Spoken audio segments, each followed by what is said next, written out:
మన పొరపాట్లు కనుగొనగలవాడు ఎవడు? ప్రశ్న అన్నమాట. దానికి మనం సమాధానం చెప్పాలి.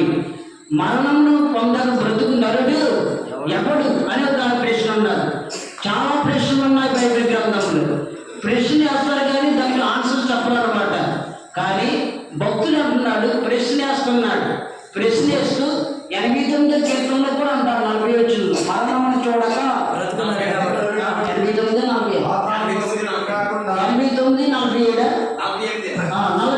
అంటారు. మరణమును చూడక బ్రతుకు నరుడెవడు? ప్రశ్న గుర్తుంటుంది అన్నమాట. ప్రశ్న గుర్తు వేసినప్పుడు దానికి ఆన్సర్ చెప్పాలి. జాగ్రత్త గమనించాలి. మరణమును చూడక బ్రతుకు నరుడెవడు? పొరపాట్లు కనగలగలవాడు ఎవడు? దేవుని స్తోత్రాలు. తన పొరపాట్లు కనగలగలవాడు ఎవడైనా ఉన్నాడా? ఎవరు లేదన్నమాట. ఎదుటివారి పొరపాట్లు ఏదైతే చూపే వాళ్ళు ఉన్నారు కానీ, జాగ్రత్త గమనించాలి.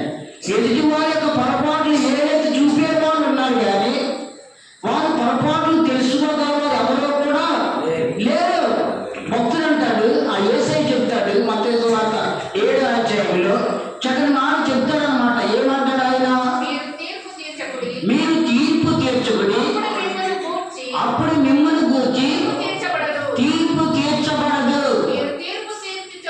మీరు తీర్పు తీర్చి చెప్పునే మిమ్మల్ని గూర్చి తీర్పు తీర్చబడును.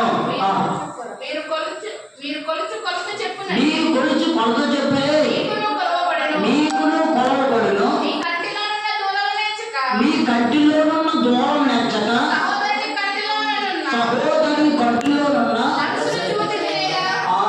నలుసుని కూర్చుంటే జాగ్రత్త గమనించాలి. వీళ్ళు కంట్లో అంటే దూరం అంటారు.